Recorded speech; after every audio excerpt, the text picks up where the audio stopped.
Just before we start cutting stuff up today, I just thought I'd explain to you about what these vehicles are to me. What they are to me is a release. I like to be able to get parts, get something that a lot of people look at, and a lot of people do look at them and go, are you kidding? That thing should just be crushed and put in the ground or turned back into a Hyundai or whatever. I like to get this sort of junk and turn it into something enjoyable. And I really mean this. When I drive down the road and people give me the thumbs up, it's such a good feeling. It's rewarding because I built it, but also what it means is that there is some people out there that appreciate some cars with personality, with a bit of soul, because I don't think I'm alone in saying that modern cars that you drive by today, they've got no soul, they've got no personality. I will not see another car that looks like this, another truck that looks like this on the road. And if I do, it won't look exactly like this because the other person won't have built it exactly like this. But let's be real, these things don't build themselves. What you save on getting someone else to build it, what you save on getting a rusty old pile of junk and turning it into a car, you pay for in time, you pay for in effort, you pay for in getting covered in dust and welding consumables and angle grinder blades and the parts that you need. But again, to me, this thing, regardless of what its actual monetary value is worth at the end, is worth a lot more to me than some brand new car. I'll just quickly have a look at some of my other cars just to point out a couple of things. In fact, he did do some work on it. He pulled it apart, pulled it into a million pieces and bagged all the parts up. And I don't say that in a critical way. I was so appreciative of that. When I got it, every nut and bolt was put in a zip seal bag and labelled with exactly where it was from. Left door, right door, mud guard, etc, etc. That made it so much easier for me to work out where things went. When you're pulling something apart, don't just chuck everything randomly into an ice cream container or leave it lying on the ground. Buy some sandwich bags, write on them with a permanent marker where the parts are from. You might think you'll remember. I'm here to tell you, you won't remember which nut went where, which bolt went there. Okay, so this is it. So this is a patina car. I think that's pretty obvious. It has no rust in it whatsoever. Put new sills in it, new floor pans, a couple of spots here, there and everywhere. Every single mechanical part on it has been either renewed or rebuilt. New suspension, new brakes, new steering. Motors had the head taken off, the head gasket done. New oils right the way through it. New brake fluid, new brake pipes. Nothing like that is left to chance. The interior, I do a little bit of my own electrical work, but the reality is I got an auto electrician that is better at that stuff than I am. So Michael from I Do 12 Volts, he does my electrical for me.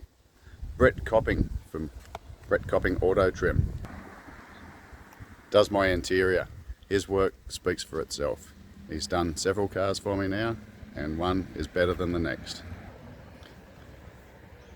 The only part on this car that I've painted on the outside is the roof. The reason being, it actually didn't look real good. It was actually starting to get a bit of rust that was more than surface rust, so I gave it a paint, had a bit of fun with it. Went with the blue theme, did a bit of fanciness to the steering wheel, some Venetians, some hubcaps and white walls. What's not to love?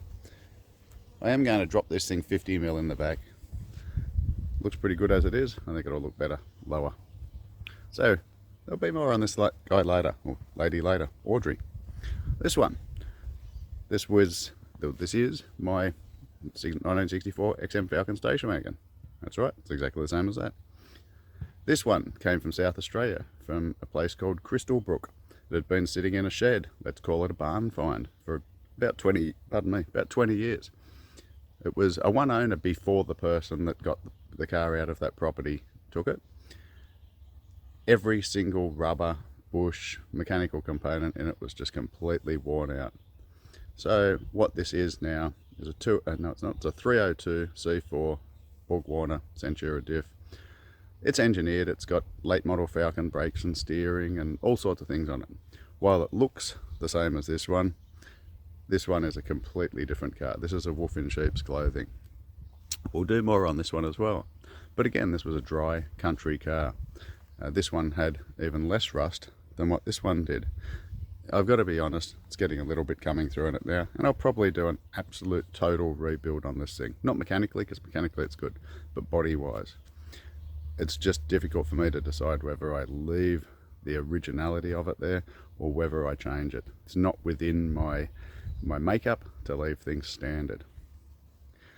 It was a pretty good, it was an excellent body to start off with. Toxic, my Chev. This guy was about as complete as the International you've seen me working on. This guy was total ground up rebuild on a HQ Holton Ute chassis, fully engineered, 350 Chev, turbo 400, 10 bolt diff, air conditioning, power steering, heated seats, Bluetooth, cordless, wireless, a lot of stuff. I won't go into this guy too much because I'll do a full breakdown on it one day. There is a point to this video. I've also got this one. I've shown it before. Lighting is not great in here. That's a 1938 Ford cab. It's a light truck, so half-ton pickup, and that is the chassis that it's going to be on. That thing's got a 9-inch diff and a jag front end, and it's going to have a 289 or a 302 and a C4 and da-da-da-da-da. It'll be a full-blown hot rod. Not going to talk about this thing too much. It's my son's. It's Clive. Clive the C30. Well, it's actually a GMC. That's his project. We'll touch on it every now and then, but that's his thing. So back to this guy. This guy will be a different style. Will be as complete as this guy at some point in time. Because all it is metal, and you just need to put parts into it and make stuff work. But going back to my original point, none of it does itself. It's hard work, it's hard graft, a lot of thinking, a lot of wheeling and dealing, and you know what? You get to meet the best people. And I'm not kidding when I say that. Car people, old car people in particular, are the best people. You get mates for life doing this stuff. And people love it. I get people walking past here and they stop and have a chat, and they are not in the slightest bit interested in cars, but they love watching what's happening. It's like reality TV without the TV. It's reality. But make no. I'm by the side of the road at the moment, so I have to keep pausing. So if it's a bit stuttery, I apologise. So I won't keep going on and on about it. Really what it comes down to, you can go and buy a brand new car, like that one there. Sure, it's a great car. But in my opinion, it's not great like these guys are. So, this fella here, yet to be named, flick me a name, see if that's what sticks.